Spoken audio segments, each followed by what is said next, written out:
is a presentation of the iRacing Esports Network.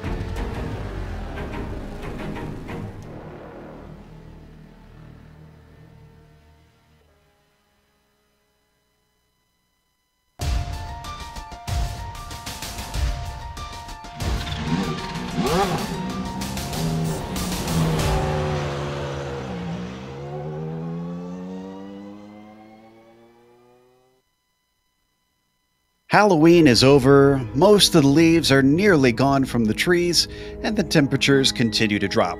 What better time to become a snowbird and head to Florida? Beautiful Sebring should do the trick, and though it includes picturesque corner names like Sunset Bend, it's more easy on the eyes than it is on the body.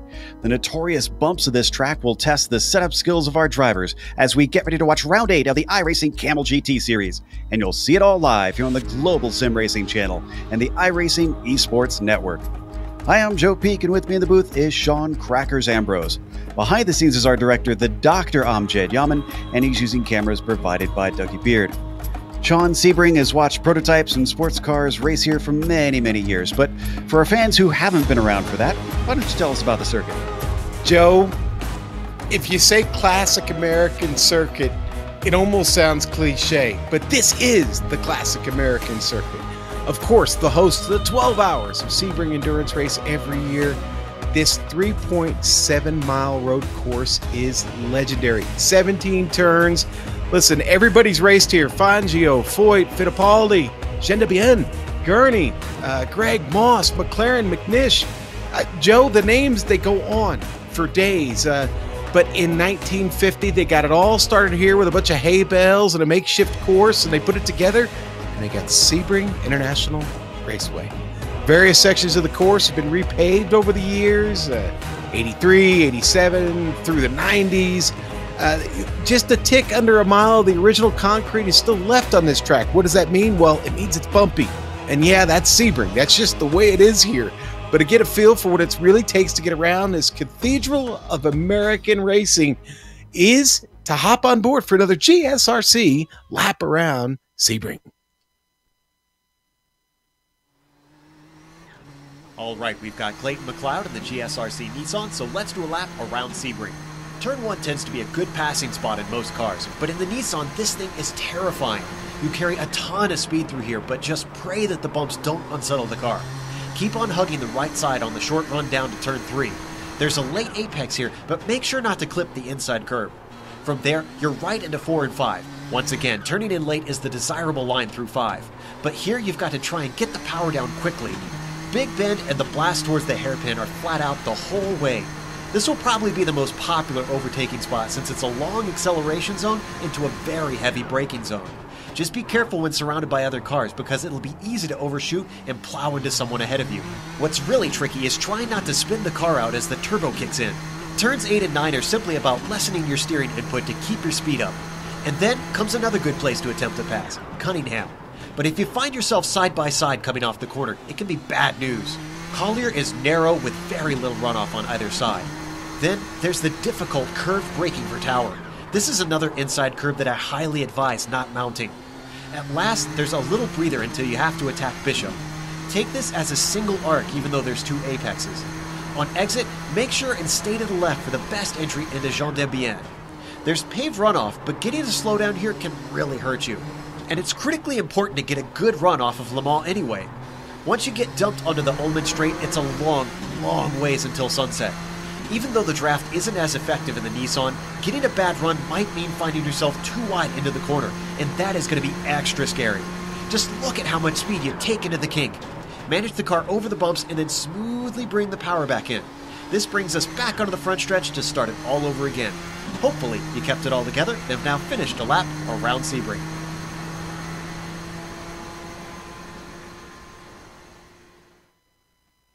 There you see a lap around Sebring International Circuit. Well, we've watched what it's like on board, but let's watch what it's like in the points too, because that's important with the championship coming down towards the end of the season, with the GTP championship starting us off. This is Fabian Gerber up at the top. As you can see, Arto Miyamaki's trying to give him chase, but really the only change we had since last round is Clayton McLeod joining the top 5. It is still relatively close considering the points that they hand out, and they do have some drop weeks involved, which you can see. But what's interesting is only one of the drivers has drop points. That is our leader, which doesn't bode well for the rest of the guys out there. They're going to have to hope for some mistakes from Fabian if they want to catch him. Let's take a look at the GTP lights and where that stands as well. Now you see the half points, and well, the reason a bunch of these guys have half points is because when it splits, when the races split here in iRacing, they have the points so that these guys here in the light standings, the amateur championship, if you will, are able to still score. Of course, with them scoring a little bit less points, you can see none of them do have drop points, but Martin Krejcik still leads the way, and it is very, very tight between himself and Matthias Guldager here late in the season. We expect that to go down to the wire unless one of them really falls off the horse. Let's go to the GTOs, starting with the Pro Championship. Sean, what are we looking at? Let's do it. Phil, in and around the lake, continues to have a stranglehold on the lead of the GTO standings right now. His teammate, well, he got up to second. And Jamie Hall sitting right there behind, just 7 points. So that seems appropriate, both teammates at the top. Now, they did drop Villarreal down a spot, but let's face it, Villi is still well within striking distance here, only 9 points back. Now, things have gotten a little bit tougher for Riley Thompson and Nick Bucanos as they've fallen a little further back, starting to lose a little bit touch with the lead. Joe, there's still plenty of time left, though. One great race out of Riley Thompson or Nick Bucanos gets them back up in the top 3 and possibly fighting for this GTO championship. Now let's go ahead and look at the GTU standings. Milan Arnozzi continues his run at the top right now with 75 points there, and Andrea Albertinelli, just 10.5 points behind, holds on to second. Thomas Delmuth, with a good run last week at Charlotte, is going to bring himself up to third, now only 33.5 points back. Now, Iskren Pondiv also had a good run. Not good enough, though, just a few points back there from Delmuth. So Iskren not out of anything yet. It's Hideki Koivisto that everybody's got to worry about now because he is starting to pick up steam, Joe. And Hideki now sits in the top 5, 40 points out. But like I said, we've still got many rounds left here in season 4. And Hideki's got time. And we know that Finn is fast. And, Hideki with a good run or two here towards the end of the season, he could be right in this fight. Are there any Finns that aren't fast? I mean, that almost seems redundant. It was redundant, wasn't it? Yeah, my bad. Let's go to the race details in case we got some new viewers watching the Kamel GT race here today. And as we mentioned, we're towards the end of the season, round 8 out of those 12. Those 2 droplets means that they do have those 2 drop weeks in the points. Now, the race distance at 40 minutes, well, why is that significant? We have no scheduled pit stops because it is a sprint race. But the setups are still open on these cars, so they can tweak them to drive how they prefer. And driver preference is important when you get onto the road side of things. Remember I talked about the points and how much they award? Well, there you go at the bottom, 25 for a win. And that is in each class. That is not just overall. So the drivers will get points where they are according to the other cars within their class. And if you enjoy this sort of multi-class racing, there's plenty of that here on the iRacing Esports Network. So you might as well hit that big red button that says subscribe, and you won't miss a moment. Don't forget, you also have all of the World Championships, which are broadcasted on here. We've wrapped a few of them up recently, but they will be back next year. In the meantime, we're watching qualifying. We have Fabian Gerber up at the top of the GTPs, and Riley Thompson. You talked about a good race for him. We'll do it. Well, it's looking like a good one. He's topping the timing sheets over in GTOs. Yeah, and I talked about Riley Thompson needing a good run. Well, Joe, it could be Sebring. Now, the Mid-South driver would probably call this pretty close to home track for himself, and I got a feeling Riley's been targeting this one on the calendar for a while. He's had great speed in practice and, a great qualifying effort so far as several drivers start to move up the board. Andrea Albertinelli getting up to P3 right now, Joe. Yep, and actually Riley just finished his qualifying and did improve by about a 10th on his second lap. Rob Olenek is going to come in 4th. We've got, let's see, is there any others? Ove Traegerade, he's a known fast hot shoe in the GTOs. He's still coming across for his second lap. Pretty long lap times around here, hence why we're only just seeing them finish as Ove slides it into the first part of Sunset Bend. Not sure if this one is going to be faster, judging by what we saw that final corner, Sean. Yeah, and, we were talking about that in the pre-race. That final corner, Sunset, Joe, there's a lot of lines you could take through there, and just about every one of them is bumpy. It's a washboard to get through. So the Nissans and the Audis getting through there, we could have traffic problems today. And I was proven wrong. He did go faster, but it was by 2/100ths of a second that he went faster. So Ove improved, but he did not improve his position naturally.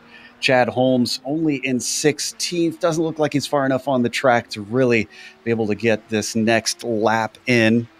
Checking to see if there's anybody else yet to take their second lap that could finish, actually.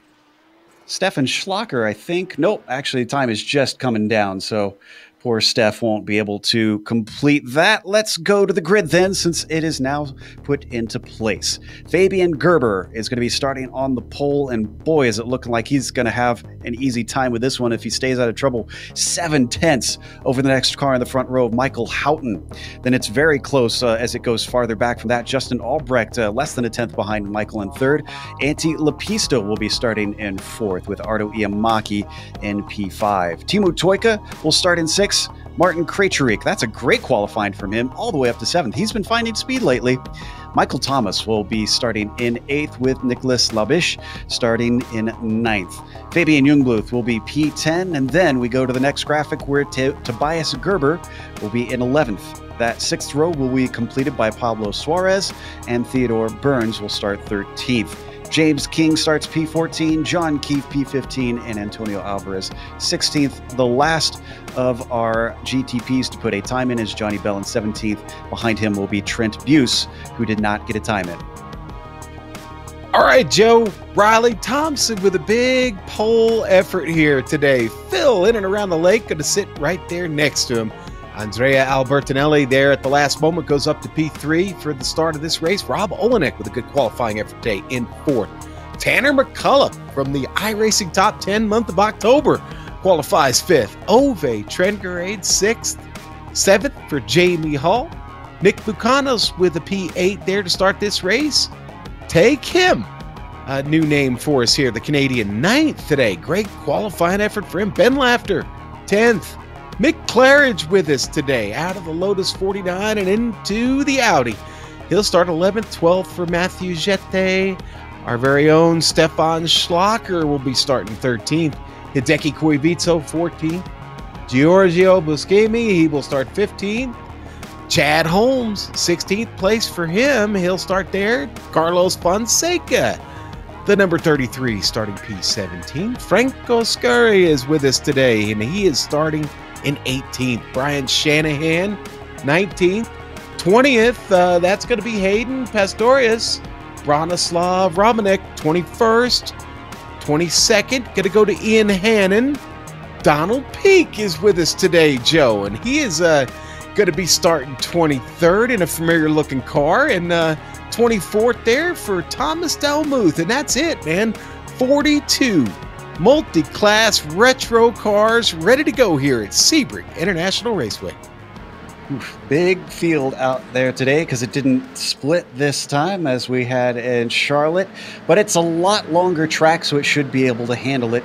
However, the real issue, I think, isn't necessarily the track length, but the track width, Sean. This is an old school track. We've been talking about how long it's been around. You talked about the old pavement, but they haven't widened it in a lot of places either. No, they haven't. They're getting through on screen right now. You talk about narrow, bottleneck.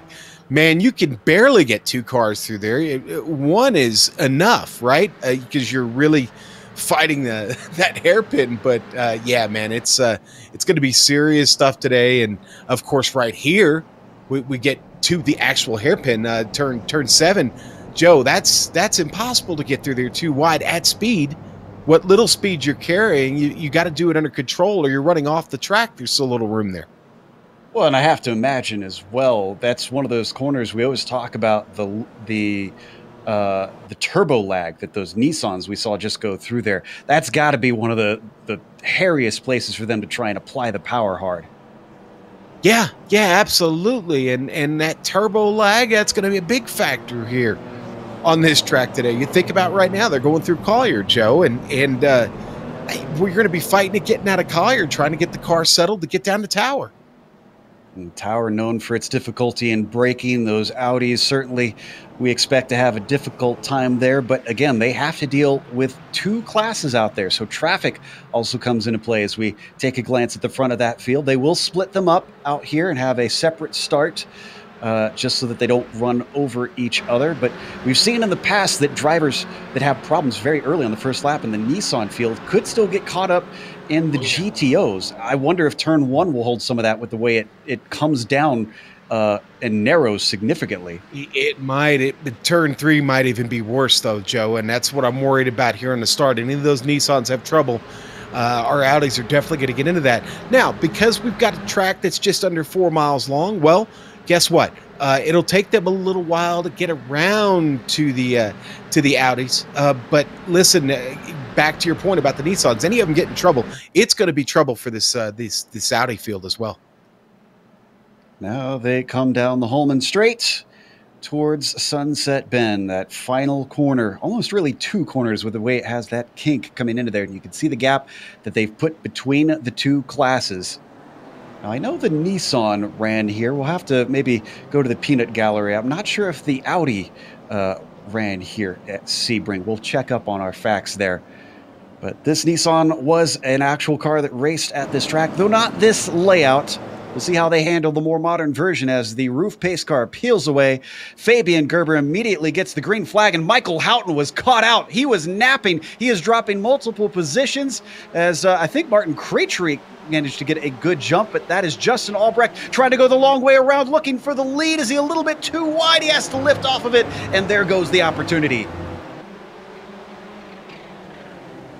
Let's go to the Audis now. All right, Joe, Riley got a good start out of Sunset, able to break away from the field, but everybody behind him tried to jump it just a bit, actually getting into Sunset as they entered. So things still kind of tight behind as they go down to turn 3. Sorry, there's a huge wreck in the Nissans coming out of turn 5 into Big Bend. Not all of them are going yet. Oh, and the Audis are coming through. Oh, and one of them was having a problem. I think that might have been Toyka. No, it was James King who slid right across the track. That could have been a lot worse for the Audis, but it was very bad for the Nissans as a number of them have had to take a tow. Already through the hairpin for our Audi GTO class. Up at the front of them, Riley Thompson still leading the way, but not by a whole lot. The first battle with them is for 4th place. That is between Tanner McCullough and Jamie Hall. Hall has the inside into Cunningham. Can't quite get fully past as it switches back through color. Yeah, tight stuff. Jamie's driving really hard right now. He's got the inside line on McCullough here. Whoa! Rear end stepped out a little bit there. Wheeling that car. Poor Ove Trangerade also got off through collar. He lost multiple positions. We'll try and get to that replay in a second as we try and let the GTO class settle itself down. We got a lot of action here before we want to step away, and it's up at the top of the field, including for the lead, because Phil Lake is right under Riley Thompson's rear wing. Yeah, so Riley qualifies well. Now he's got to race well, and boy, he has got a race on his hands now. Ooh! Phil has to back out of it there. He almost got him. He was thinking about it, but I think he's going to get another bite of things as he tries to get a run. These cars cut a big hole in the air. So as they come down the front stretch to complete lap 1, here goes the slingshot looking to the inside. Riley does not defend, but still manages to cover him off once they hit the apex. He hangs on, but for now, it's by a thread. Yeah, I like the way Riley kind of covered him off there, Joe, coming out of turn one. That was good stuff. They've dropped in line behind him, but there's one Nissan back in the middle of this pack of the Audis that's trying to get through, and I think that's Tobias Gerber back there. Yeah, it is. He was one of the ones that got caught up in that incident, which we have the replay of. So let's take a look exactly what happened, because I missed this myself. So as we pull this up, this is coming out of turn 5. Wow. I'm not even sure how to dissect it from that angle. Let's watch it one more time from above. Looks like naturally it's going to accordion together as they come to 3. Looks like it's a Lotus checkup. was part of it. It looks like it all started with a checkup, Joe, and then everybody gets caught up, and, well, you see it there on screen. Oh, it's on board with team. Yeah, it's new guy Nicholas Labiche, who he got together with, but it looks more like a racing incident. I mean, I don't think there's anybody to blame. I'm sure a lot of people would like someone to blame for the damage that they had at the start. Oh, That's and the lead. I'm sorry, Joe. The GTO lead is Thompson. Phil Lake. Phil Lake actually makes contact left fender to right rear quarter panel and then backs out of it. Now Thompson trying to recover from that. He's scrambling down the straightaway. You can see him trying to break the draft. I did not expect this, that we'd have this sort of pack racing here in the Audi class, but look at this. Phil Lake, Rob Olenek, Jamie Hall, and Tanner McCullough all in a line behind our leader, waiting for an opportunity. Come up to turn 1. Once again, Thompson with a wide entry just chops everybody off. Feels confident that they can't get their nose in there. Could have a pass back for 4th, but McCullough backs out of it on Jamie Hall. God, these drivers have so much more talent than I do, Joe. It's embarrassing. Oh, me too. Boy, Rob Olenek, though, he almost got into the back of Phil Lake now, and they could have actually touched, could have given him a boost, because here comes Phil Lake down to the safety pin, and unfortunately he's not close enough under braking, so they're going to stay in line. They might get mixed up a little bit because they've got Tobias Gerber coming up fast. You can see him in the brown GTP car approaching quickly as we got a pass attempts for the lead. Phil Lake sticking his nose in on the inside of Riley Thompson down into Cunningham, but we've seen this already. It looks like to make the pass stick in Cunningham, Sean, you're going to have to be fully beyond the car. Yeah, you're going to have to be all the like you said, all the way alongside and by. I like the fight in Riley Thompson today, Joe. He's got to avoid any mistakes. Easy for me to say. He's still got 34 minutes of this race to fend off the likes of Phil Lake, Rob Olenek, and Jamie Hall, just all sitting right behind him. And McCullough moves out of the way there abruptly to let Gerber through. I think that's the racing line these guys have tended to take. But yeah. Oh no, Olenek's off. Oh, and off bad, Joe. Hits the wall, hits the other wall, almost hits some of the pack behind him. Ooh, that got messy very, very quickly. Gonna watch the replay one more time here. They're both trying to get the draft, and then it looks like Olenek was trying to stay to the side to let Gerber through. And I think that was just a bit of a miscalculation there, Joe, by both drivers. Yeah. Well, the driver that got into him clearly, just wasn't aware that the Nissan was going to come by, so he expected him to follow that draft all the way across. Wow. Man. Press R twice to do a barrel roll. So as we go to the prototypes, Gerber's got himself a little bit of a gap, not a lot of one. The real battle is for second for Justin Albrecht, trying to fend off Ardo Iamaki. Iamaki's putting the pressure on, seeing if he could squeeze something out of this yellow car.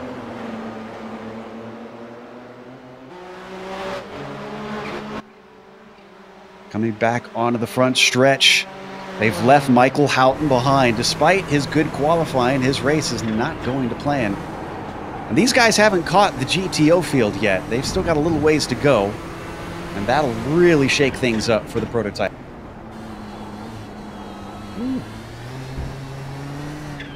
See a new driver being kind of bold here in the Audi field. Take him, giving Bronislav Romanek all he can handle right now, Joe. And Romanek's been around for a while. Yeah. Tay took the fight to him back in Collier and got right up on the inside of him. They were side by side. Well, as the Canadian, and he makes a mistake. So he definitely won't be able to take him now, as the driver has to get back in line and see if he can sort himself. With Hayden Pastorius also ahead of these guys, we could see a three-way battle between them for that 13th position pretty soon. We jump back to the prototypes for that second place fight.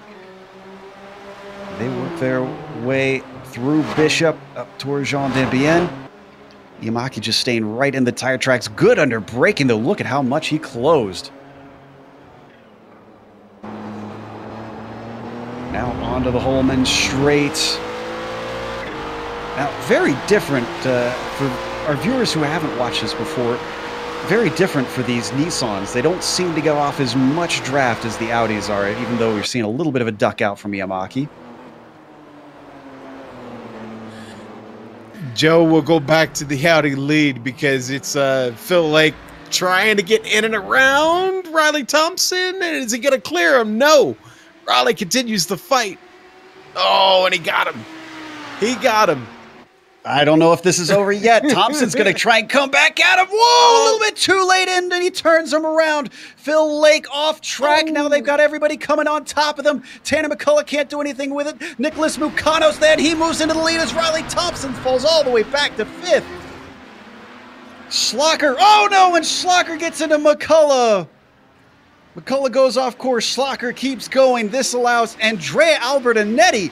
When have we seen him this high up in the field? He is now up into 2nd place. And Nick Mukanos is running away with things. Wow. We'll go on board with Riley Thompson. We'll go back through that sequence of events there, Joe. Yeah, there's him getting... And then we'll watch from Schlocker's view. This is where he sees all the chaos happening. He thinks, great opportunity to take advantage. Seems to forget that there's a car to the left side of him, pushes him a little bit too far off track, and they come together.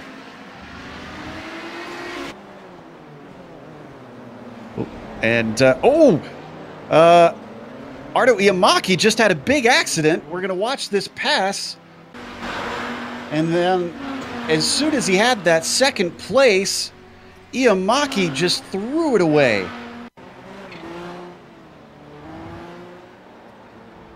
Wow, Joe. Oh, he didn't throw it away. He got helped to the wall. Yeah, it's him and Albrecht to get together. And it wasn't just one shot. It was a second one when he veered back into him, and that shot him off the track and up over on his lid.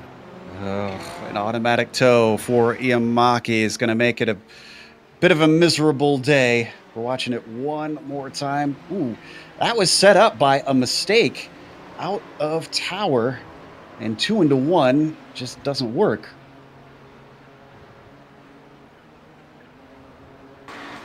So that puts Albrecht back into 2nd. Gerber now 3.5 seconds ahead. And they have caught the field. This promotes Michael Houghton back up to 3rd.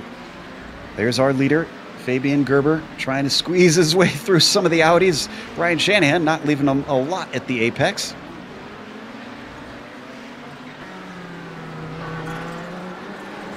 So he's good on his own without any traffic. Let's see if Fabian Gerber can handle a slew of slower class cars and still keep that gap up.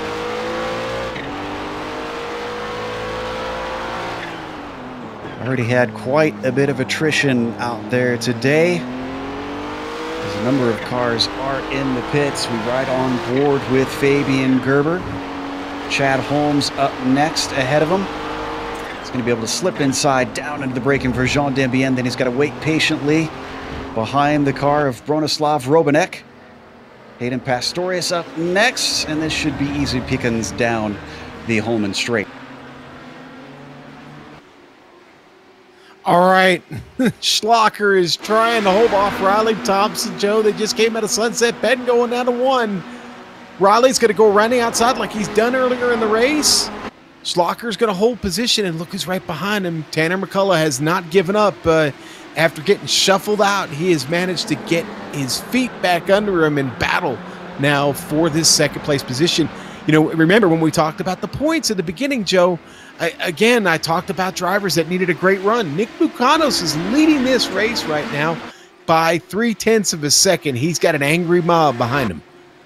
Yeah, well, and with this angry mob fighting like they are, they could continue to give him time as they work their way into the hairpin. Little side-by-side action between Ben Laughter and a car going off. That was Phil Lake. Oh, man, what an awful day for Phil. At one point looking at the lead, and now he is all the way down in 8th position. I think we had a Nissan off-track, Michael Thomas. Let's take a look and see what happened to him. This was in turn 3. Oh, he had an Audi involved. I think, honestly, I think it was turbo lag, Joe. I think that got him. Did he make contact with some? Oh, yeah, okay. Koivisto, I'm sorry I didn't back up far enough. Yeah, they do make contact, and then that starts off the chain of events there for him. It looks like, at least from my view, it's hard to tell from that onboard, but it looked to me like it was a bit of net code. So Thomas did leave room. It was just, unfortunately, the internet was not behaving for him today, so the Frenchman found himself in the barrier. Visto continues on as he gets hit again, and this time by Alvarez. I think tempers are going to start to flare. So Koivisto now down to 21st. I was about to update where he was before. Yeah. He slots in behind Don Peak.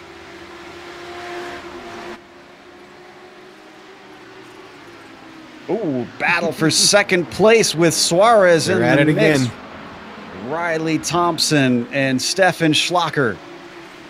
Stefan having a little bit better race than we've seen here on broadcast before. Last good one for him, really, was at Lime Rock Park, of all places.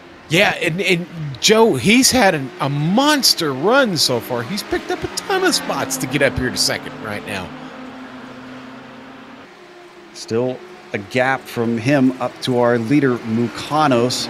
Poor Suarez is not getting blue flags to help him through as he actually gets a little bit of the back of Schlocker, but Schlocker survives it and almost contact again with Thompson as Suarez can't quite seem to find his way by these leaders in the GTOs.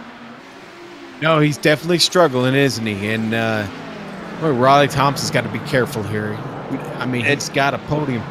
Let's go to P4 in the prototypes because John Keefe and Martin Krejcik are fighting hard for that one. Sorry to jump us around. He couldn't quite pull it off. This is going to give an opportunity to Teemu Toika. Fat Teemu, not as high up as we're used to seeing him, but with Krejcik to the outside, is this going to be an easy job? Teemu gets it done. Legions of fans on their feet right now, Joe. Don't forget, Antti Lepisto starting to approach this group. As he's actually a lap down, so he's got to wait patiently. In fact, he looks like he's slow on top end, incredibly slow as they streak away from him. So let that fight be. They are coming up on Matthew Jete. Is this going to affect the battle? He's trying to stay to the outside. Toika gets through. Krejcik gets through. And John Keefe going to easily pass him. Or is he? No, he's going to lift. Oh, that looked like maybe a slowdown penalty? Not entirely sure. That is interesting, Joe. Not sure if he was just trying to back it up, but he lifted way more than he needed to, that's for sure. Well, we've seen drivers fall back. Some of them are trying to come forward, including for 6th position, Phil Lake in a battle with Ove Trangarade. Yeah. Looks like Lake comes out ahead of that. Trangarade unfortunately loses another to Ben Laughter, who takes advantage. Oh, and Ove's going to try and fight back. I thought he was going to maybe try and make a dive to the inside there. Wow, he loses 2 just that quickly. It's Laughter. Laughter has picked up a lot of spots, Joe. He's been moving since the start of this race and avoided some of the trouble, but it's been tough sledding for him. Yeah, and I mean, this car might start to feel like a sled with how much they've been abusing the tires out there and how much hard racing we have. It's 104 degrees on track, Sean. Yeah, it's a warm one today. We were talking about that before the race, how, you know, hot weather conditions here at this time of year, certainly possible, and that can have a big effect on these cars. Right on board with Ove Trangerade, still giving chase. One of our GTO drivers who has unfortunately retired is Rob Olenek, as we pull him in to have an unfortunately early interview. Rob, it looked like just a bit of sad miscommunication and nobody really at horrible fault there. Yeah, I think that's what happened. I think I started to go a shade to the left to get over to the outside, then looked in the mirror quickly. I think Jamie might have seen me start to go left. When I looked in the mirror, I stopped going left because the Nissan was right there. It is what it is. Definitely. Well, I don't know if you've been watching into this battling up at the front of the GTO. I mean, what are your thoughts on this with these guys? And do you think Mukanos can take this home? I think he can. He's been getting a lot better lately. This season, he's been unlucky, but you know, in practice and stuff like that, he's basically same speed as most of the top guys. I'm really hoping he pulls it off. Well, it certainly would be a feel-good win for him. Thanks for coming and talking to us. Sorry to make it very quick in the interview, but we got a lot of action out on track, and hope you have a better week next week. Yeah, see you later, guys. So we watched Stefan Schlacher riding on board as he continued to try and challenge Mukanos. Behind him off screen, we didn't see that Thompson and McCullough actually made contact, just slight contact, but they got away with it. They did, and right now it's the big problem is well, Fat Timu trying to get through here, splitting this battle up just a bit. Oh, no! Oh, Thompson's in trouble. He's in big trouble. Can he get it slowed down in time? Oh, he does. Wow. Let's watch that one from above. I wondered if he would beat those tires. I think that last little bit of pavement right at the end helped him stop the car in time. Did they actually touch, or did he just react? No, there was slight contact. Boy, what a great job by Riley. I say a great job. He may not have been in control of that at all, just had foot hard on the brake there. I think that's one of those moments where you have to desperately tell yourself, don't panic, don't panic, don't panic. I can think of two words that you say together, and it starts with O. Yeah, I'm sure. He gets it going once again, but you can see he's down in 6th after that one. Oh, boy, we've had more ups and downs at the top of the GTO field than a roller coaster. Mukanos is still leading, but is now, that might change because Stefan Schlacher has run him down. He has, Joe. Stefan is obviously ready for this one. I don't know where he finds the time, but he is bringing the fight to Nick Mukanos here. Oh, man, as we watch his battle for 3rd with Martin Krietrich going through, and it is elbows out today. Andrea Albernanetti not able to hold Lake back, and now that's Riley Thompson back in the mix. Yeah, and here Riley Thompson just sits a few spots away from getting back to a podium, so plenty left to fight for here for Riley. It's not over yet. So as we ride on board with Riley, I can report that Fabian Jungluth got in between Mukanos and Schlacher and put some distance between them. Not much to the happiness of Schlacher, as he was right up on the gearbox when it happened. In fact, this has brought Tanner McCullough into that battle for the lead as we jump up to it and take a glance. He is within striking distance, and they've got more coming through. We saw Krietrich try to go through the battle for 3rd. Well, now he's got to go through the battle for the lead.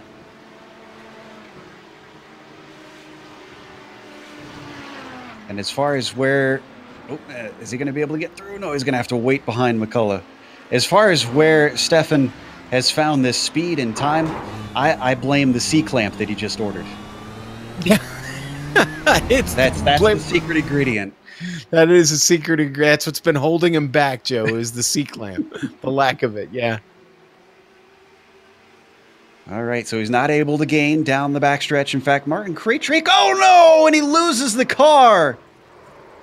Gets it stop in time, but loses a lot of time. Yeah. I think he clips the wall, Joe. I think he had that line a little bit too tight. Because he's got, he did, and he's got right front damage because of it. Which means that suspension is probably not feeling very good. Nope, not at all. Bit too tight, and you could see the disastrous results. Speaking of roller coasters, that puts Phil Lake back into third. Yep, now 4.5 seconds behind McCullough. Tanner McCullough is in second. Andrea Albertinelli, Joe, you mentioned earlier, we didn't recall seeing him at this high. He's having a really great run today. Certainly is. And apologies to the prototype field. We haven't really looked at them as much as the GTOs, but it hasn't been as close. Gerber is still your leader. Albrecht has dropped back now about 3 seconds. And then it's another 7.5 going back to Michael Houghton, who I still want to give credit to, even though he did lose a lot of time to our leaders and had a bad start. A podium is still well worth it. They've got a big gap back to fourth with Timu Toika. And then after that, it starts to get a little bit closer. But other than that, we have no battles in the GTP field.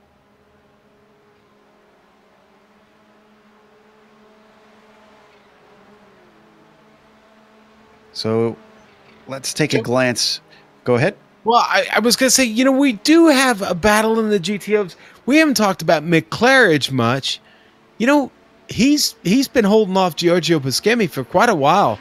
These two have been fighting it, and it's kind of gone to different levels. Franco Scurry's just behind them. He made a mistake on the last lap that got him a little bit behind. But these three, a lot at stake for them. They're fighting hard. It's just it's been a mix of traffic and a couple mistakes here and there that's kept them close together and still fighting. Well, let's see if James King throws a wrench into things. He's going to try and sneak by Franco Scurry. You can see how much later they can break down into Sunset Bend. So there's one. Can he gun it off the corner well enough? He's going to try to sneak to the inside and causes a huge avoidance maneuver for Giorgio Buscemi, who loses a chunk of time to McClarridge because of it.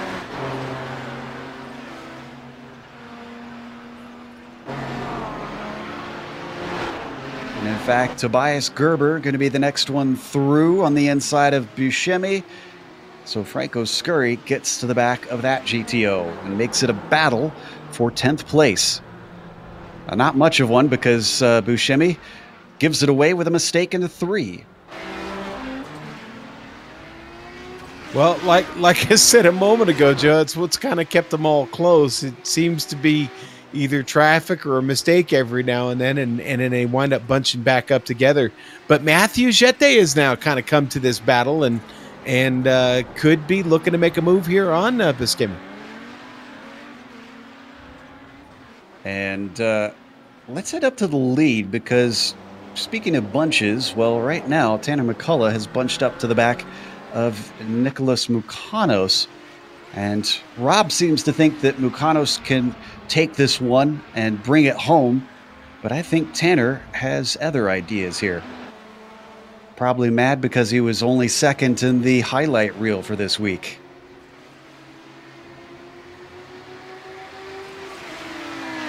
He's going to follow down in the tire tracks along the Holman Straight.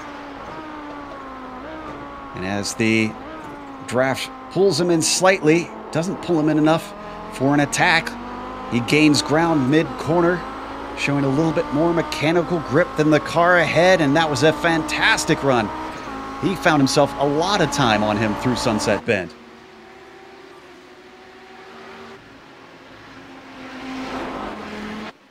Boy, saw how tight they were to the wall there, Joe, as they came through there. Yeah, got to use every inch of the track. Every inch.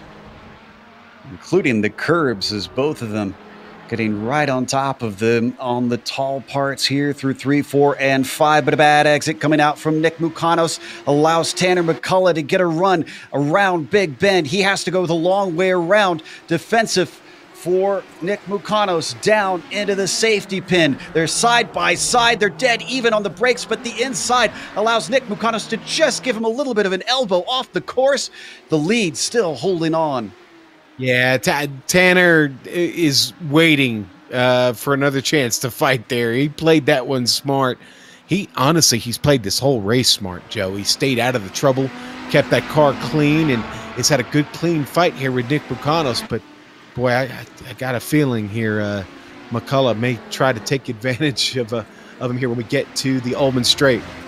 Yeah, it's only 11 minutes left to go, so he still has a little bit of time, but he can't wait too long. Behind them, Phil Lake kind of stalking both of them. If they start to fight more, he could gain a lot of time. McCullough a little bit hot into Jean Dembien. Can he make it up coming onto the Ullman Straight? I think this is his best opportunity right here. He's going to be well within the slipstream.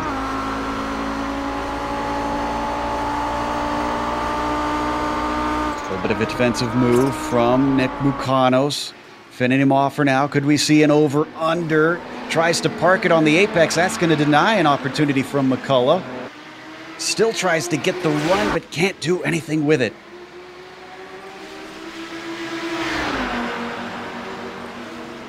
It's the inside down into turn one. Pokes his nose in. We've seen multiple times, though, unless you're pretty far up, it seems like nobody can really make that pass on the inside of one stick.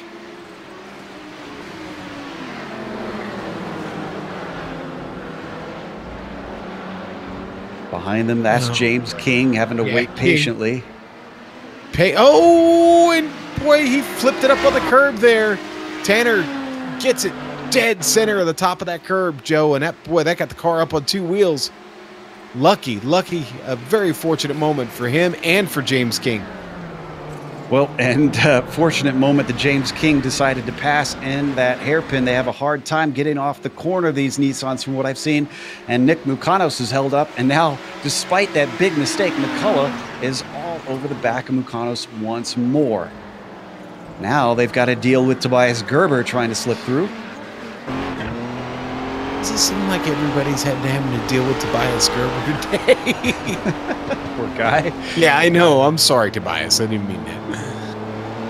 It's the nature of multi-class racing. Yeah. Once again, I've seen this multiple corners. It seems like Tanner going a little bit wide. Let's use it up, Joe. He figures it's got four-wheel drive. It should be able to take some off-road. Right. Oh, boy. That's really holding them up. Tobias Gerber, that is. Well, he's got 26 seconds in the next car, so I don't think he's too annoyed by this. He just doesn't want to get in the way of this battle for the lead.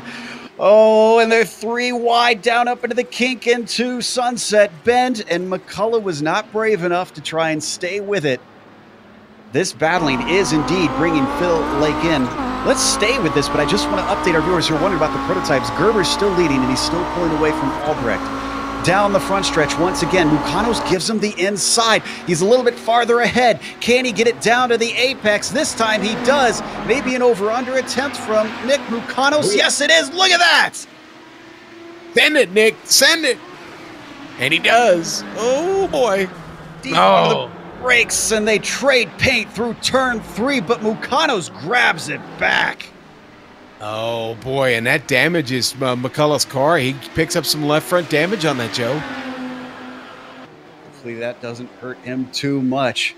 This not only looks like vintage racing back from '89, this feels like vintage racing as he gets a shove. The Mukanos, not sure if it...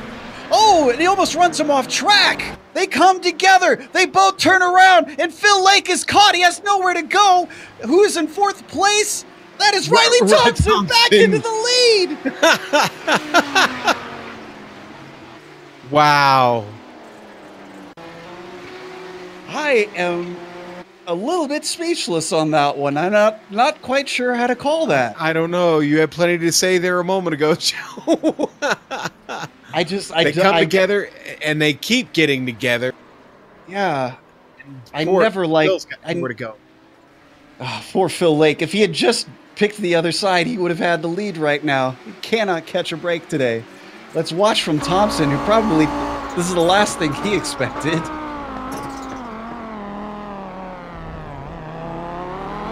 Yeah, Riley just back there trying to get to the podium. Now finds himself at the top of it. Man, oof. Again, the luck, though, of Phil Lake. Just, Cole, I want you to drive right through the middle. That's all I can think of right there. The old AJ Foyt quote, go where the car is because they won't be there in a second.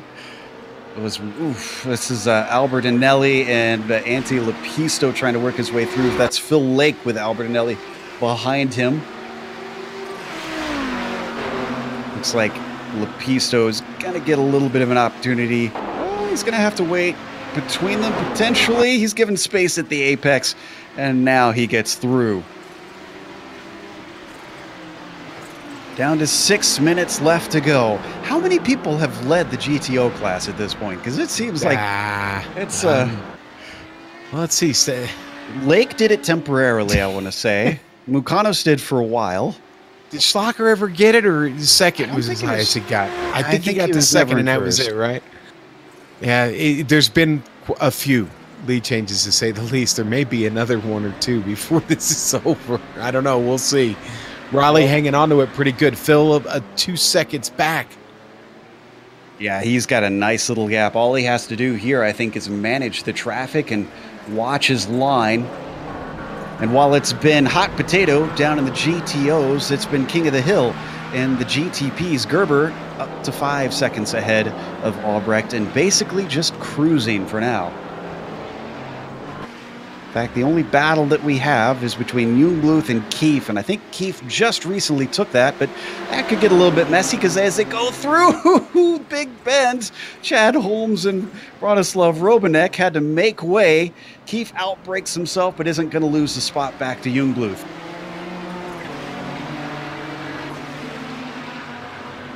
Okay, so we thought we had set the benchmark earlier this season with Lime Rock Park, and then every race after it seems to have its own bit of crazy. Joe, what's going on? I honestly, if anybody's watching, I still insist this is the most entertaining series of any on iRacing. It is just wild as we switch now to the GTPs with Trangrade now dealing with Mukanos trying to come back onto the podium. Yeah, and listen, Mukanos is not done. I've been watching him, Joe, and he really wants to try and get back to the podium. I don't know if he can, but he's got 4.5 minutes to really take a stab at it here. And Justin Albrecht, who is hustling right now because he is trying to get to the lead, is making some decisive moves through this traffic. Very confident, but he makes them all stick. Nobody really seemed to be at risk there, just placed it perfectly as now he gets through Albert Anelli.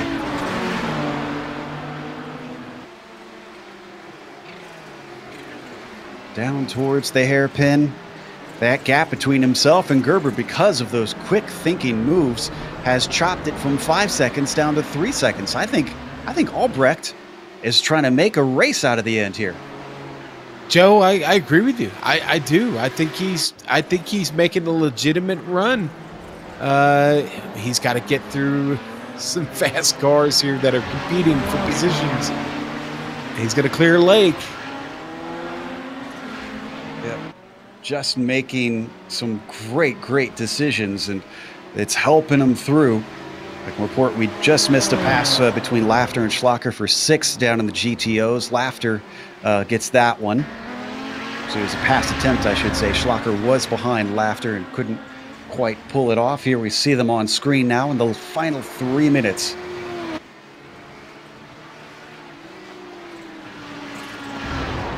And as we watch this, I'm keeping half an eye on the gap between Thompson and Lake because that's gone down to about a second. Less than a second now. It's 8/10s, Joe. Still chipping away. Phil in and around the lake. He's probably going to want this one. He was up there before. He could have had this lead. He unfortunately had to check up to stay out of the mess that was in front of him. And as they come down to, I want to say 2 laps to go. Are they 2 or 3? Yes, 2 laps to go, Joe. 2. He's running out of chances to try and make a pass. We've always said it before in racing, Sean. It's that old adage. So we go P3 here and look at this battle between Trangarade, Albertinelli, and Mucano. And Mucanos gets balked there by Albertinelli. This illustrates exactly what I was just about to talk about. It's one thing to catch a driver.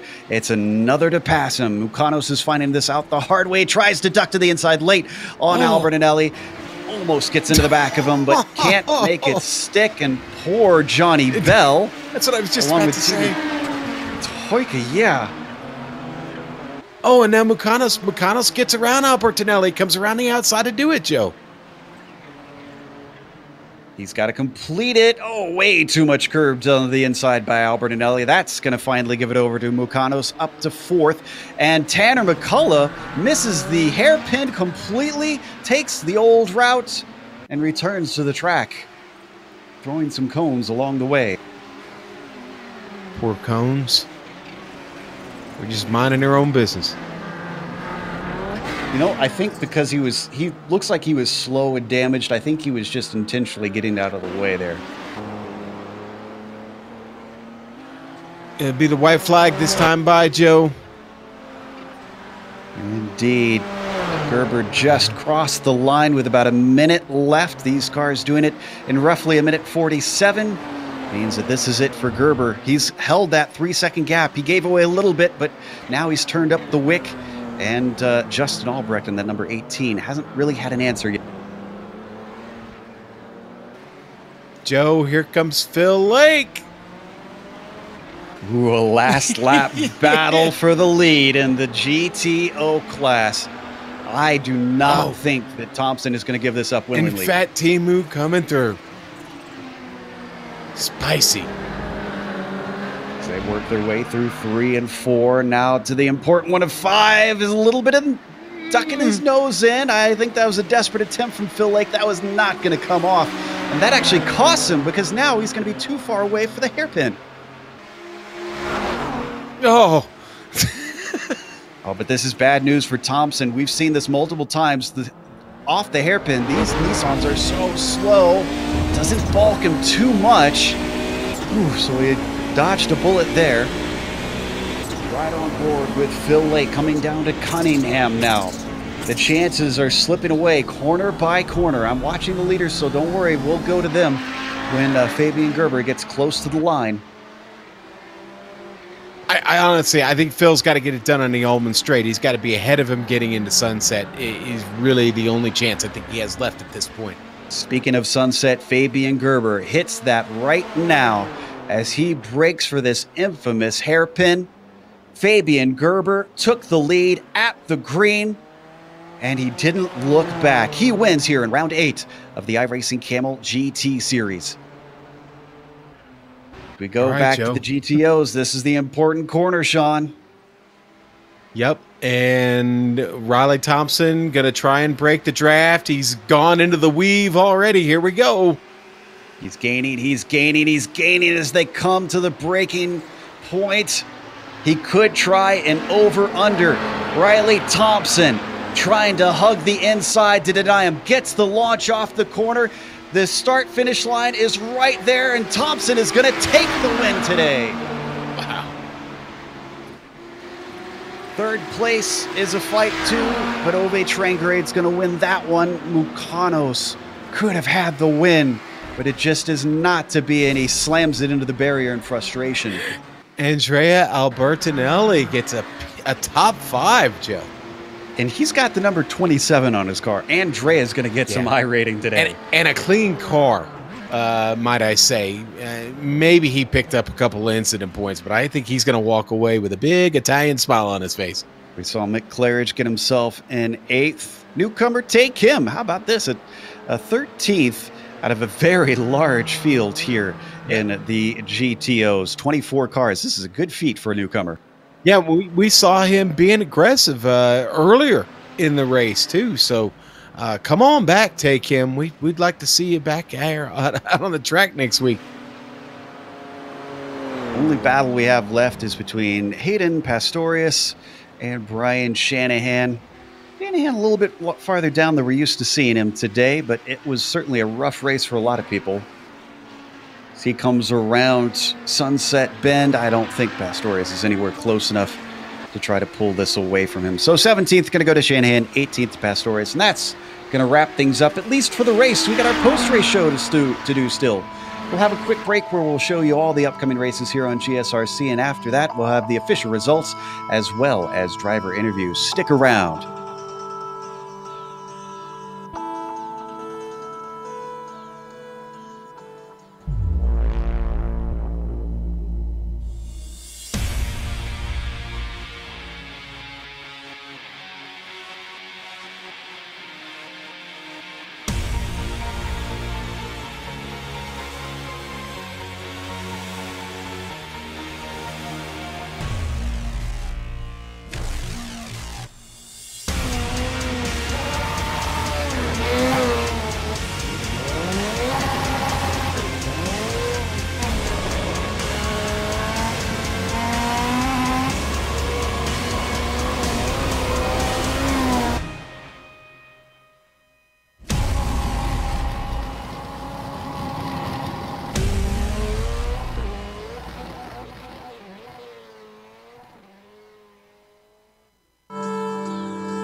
Welcome back to Sebring International Raceway. We just watched the round 8 of Kamel GT, and man, that's like Sean said during the race. We keep getting good race after good race. This one wasn't as much of a stunner in the prototypes, but we'll get to the GTOs in a second. Fabian Gerber did have a little bit of a challenge on his hands. He had to watch that gap back to Justin Albrecht because it was only 2.5 seconds at the line. Justin gave him a run for his money, coming from third on the grid. Michael Houghton got to be a little bit disappointed, maybe kind of kicking himself for having a bad run that cost him a lot of positions at the start. He still gets a podium. Timo Toika, way far back, as were a lot of drivers. We saw a big pileup early on. Timo might have been a little bit involved in that. We'll have to go back and see. He finished 4th. John Keefe going from 15th to 5th. He was one of the few, I think, that had a good result because of that first incident. And then behind him, Fabian Jungbluth gets 6th place. Martin Krejcik finishes exactly where he qualified in 7th, with Theodore Burns, a bit of a new name. He'll get 8th. Antonio Alvarez manages 9th place with Tobias Gerber in 10th. Then Pablo Suarez finishes 11th. And you can see Johnny Bell was 12th in his class. He was the last one driving, I believe, in the GTPs. Let's go to the GTOs. All right, Joe, let's do it. Riley Thompson, your pole sitter and your winner. Did he have a little bit of luck today? Yeah.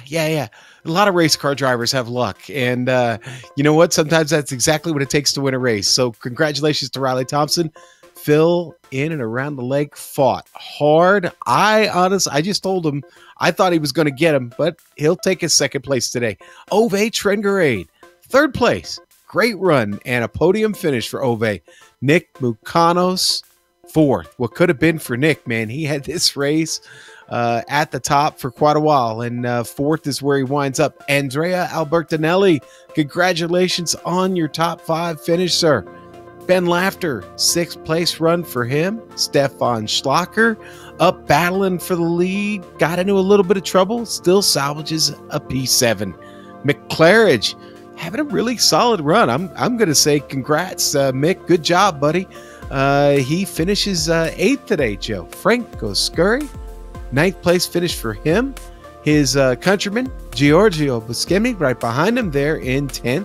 Matthew Jette will finish 11th. Tanner McCullough, well, he had a little bit of trouble. He had a great race up front for quite a while, but things didn't work out in the end, and he finishes 12th. Take him, making what we believe was his debut on the broadcast. Well, Tay, good job, buddy. 13th place for him. Carlos Fonseca going to finish 14th today. Hideki Koivitso, a little bit further down the field than we're used to seeing him. 15th. Bronislav Romanek just never seemed to get things going. 16th there for Bronislav. Ian Hannon, a 17th place run. Brian Shanahan, who we talked about there at the end, will go 18th. Hayden Pastorius, 19th. Don Peak with a 20th place run, a top 20 for Don. And Thomas Delmuth going to be 21st. Chad Holmes, 22nd.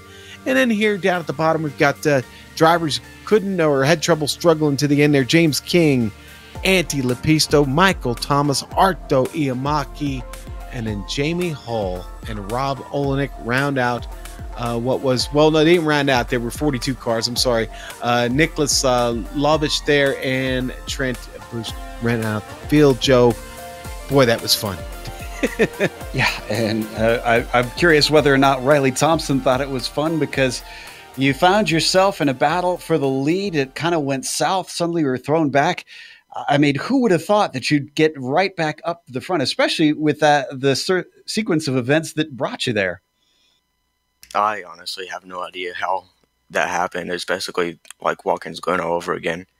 To be honest, I think Phil probably deserved it most. He got caught up in the most when he had the speed. But we got lucky after all those events and ended out on top. Yeah, he was hunting you down towards the end and giving you some pressure. Were you surprised you didn't try and make a dive into the Sunset Bend? I think I know him enough by now. I wouldn't have blamed him if he did, but you never know. It's racing, and he decided to do that, and it was all. This was something of a wild race in the GTOs. It didn't look like that at all in the GTPs. Are you surprised that it was as chaotic as it was in your class? Because this is a much longer track, and I kind of didn't expect it to have the pack racing that we saw. Yeah, I was kind of surprised because we had pack racing in the earlier races in the week, but it was just a couple cars. But I think with the added Nissans and Audis, it just, with the skinny parts of the track, it ended up in Yeah, it certainly seemed a little chaotic, but as Sean said, it takes a little bit of luck sometimes to win. I think it was on your side today. Congratulations on the P1. Thank you. That was Riley Thompson. I believe Sean has Fabian Gerber with him next, our winner in the GTPs. Hello. Hey, Fabian, congratulations, buddy. You know what? Thank You you had much. a great qualifying effort, and then you kind of dusted him there on the start. Talk about your race a little bit. Yes, I had a bad start actually. Very good quali, but not as a good start. Justin could almost overtake me because I somehow missed the green flag, or I don't know. And the rest of the race was just trying to survive. It was so much traffic. It was one of the most difficult races ever, but it was still fun. Great track, and I'm actually pretty proud on that because it was so difficult. Justin kept the pressure up all the time. Yeah, and over the last 4 or 5 laps, a lot of pressure. He was closing on you. Did you ever think that he might find you there in the last 1 or 2 laps? Yeah, depending on the traffic. I wasn't sure. I knew that if I had more bad luck with traffic, then he could be right behind me. But I had low wing. I'm not sure what wing he drove, but I'm quite certain I could have held him up, but I'm really not sure. Now, depending on what happened. I'm glad you brought up the low wing because I want to ask you, because the track was really hot today. How difficult did that make that for that Nissan there in the really tight sections of the course? Yes, it was okay at the beginning, but the longer the race was, the more difficult it was. I had to brake earlier and earlier. And the first time after overtaking all the Audis, I was braking too late all the time. I really had to adjust myself to the slippery track and really brake earlier. Then from then on it was okay. Well, it certainly was okay. A great race and a great win, and obviously max points. So congratulations, and we'll see you next week, Fabian. Thank you very much. See you guys. Bye-bye. All right, Joe, that's Fabian Gerber, and boy, that was a solid run he had today. It was, and I'm sure Phil Lake was wishing it could be a little bit more of a solid run for him. Phil, when we talked to Riley, he said that he thought you deserved that win a little bit more. Were there any hard feelings about the contact you guys had early in the race coming into Cunningham? No, I wasn't that happy about it when it happened, but by the end, it was just a straight fight between us, so no complaints from me. And I think Riley had the pace to hang on, so yeah, he deserved it. Also, you had a little bit of unfortunate luck with the incident that unfolded for the lead right in front of you. Tell us about it from your perspective as you saw both McCullough and Mukano suddenly clatter together and then come to a halt right in front of you. Yeah, they were battling with each other pretty hard for a few laps, and that allowed me to catch them back up. And then they were side by side into the hairpin, and I saw them. They were banging doors a bit, and the way iRacing is, I kind of had a feeling that it was going to end with someone getting turned. And I tried to guess which way they were going to end up, and I ended up just driving right to the side of them as well. Luckily, I slowed the car down quite a lot and didn't damage my car, but yeah, that was tough to avoid. I think you'll have to get Harry Hogg up on the box for you and see if he could help you work through that next time. Still second place. That's a good haul of points. Are you satisfied overall with how the race wound up? I think I'd be lying if I said I was totally happy with not winning the race, but yeah, I'm happy with the points, and yeah, it's been a good week here at Sebring for me. All right. Well, thanks for coming and talking to us and giving your thoughts on everything, and best of luck a week from now. Yeah, thanks a lot, guys. Cheers. That was Phil Lake, second place in the GTOs. We have one more, our third place finisher in the prototypes. Michael Houghton is going to be talking to Sean. And Joe, I get to talk to my fellow countryman, Michael Houghton. Mike, congratulations, buddy. It's a P3. Did you leave any meat on the bone? Was there more in that race for you? I feel like there was. I was pretty quick all week, and I was running lap times that were a lot faster than this in hotter temps. So I don't know what happened today. I totally missed the start. I was looking for Fabian to go, and then boom, suddenly the green flag went, and I lost 2 positions. But yeah, managed to finish in third. I guess it's better than nothing, huh? Hey man, it is better than finishing at the end of the pack and not finishing at all. I had asked earlier about the temperature on track and how that factored in, but for you, I want to know, what was it like getting through the traffic today? Was it as difficult as it looked on screen? We talked about how narrow the track was in the pre-race. It wasn't too bad. I had a little bit, I think 1 notch higher wing than Fabian, so I had a bit more grip trying to get around these Audis. It felt fine. It wasn't crazy like Lime Rock or one of the other races we've done in the past. But yeah, I had no problems. There were some sketchy moments, going on the outside of turn 1 or outside of Sunset Bend where I thought I was going to die, but yeah, we survived. Okay. All right, so I'm glad you brought that up because we haven't really talked about Sunset Bend. How absolutely scary is it getting through there in a Nissan?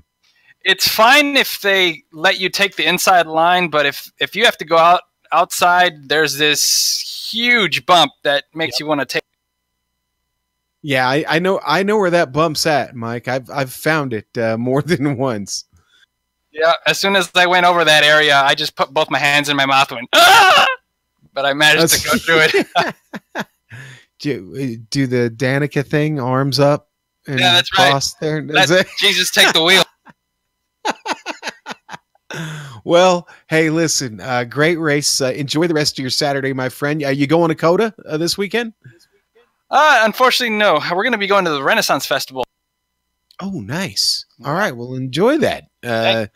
Have a turkey leg for me, brother. I appreciate it. I'll have 2. Okay, thank you. That's Michael Houghton, everybody. And Joe, boy, I had fun on this one today. Like I said, ever since Lime Rock Park, they just seem to keep stepping their game up week in, week out. I always look forward to getting to call these because they give us some good entertainment, not just for the fans, but for us up in the booth as well. So with that, we're going to close out today. And once again, before we go, we want to remind everybody, if you click that big red button here on the iRacing Esports Network, it says subscribe. You'll get all of the videos that all the broadcasts that they do on your feed, your YouTube feed. So make sure and do that so that you don't miss a moment. Also, a big thank you to the Kamel GT community for bringing us back. We're just about through our 2nd year of coverage here on GSRC. We've enjoyed every moment of it. Thanks to the companies that provide the software and hardware for our broadcast listed here on your screen. Additional thanks go to Eric Ekholm and Julian who provide our wonderful music. See the screen for how to get a hold of more of their great work. Thanks to the team today, Sean, Amjad, and Dougie. If you'd like to find out more about GSRC, including upcoming races, you can find it at globalsimracingchannel.com. You can also check us out on our social media. We're on Twitter at GSR Channel, Facebook at Global Sim Racing Channel, and Instagram at GSRC_Graham. Don't forget, head on over to our YouTube page. That's GSRC Broadcasting. There's a big red button that also says subscribe. It looks exactly the same as this one. You click that, and you won't miss a moment on our channel, too. The next race, that one's going to be an interesting, very unique circuit, Snetterton, and it is the 200 layout there you can see on screen. That'll be Saturday, November 10th at noon Eastern. Don't forget the time change by next week, noon this time instead. We also have upcoming races for other series listed on the screen, so check those out and mark them down on your calendar. Until next time, race clean, race hard. We'll see you on the track.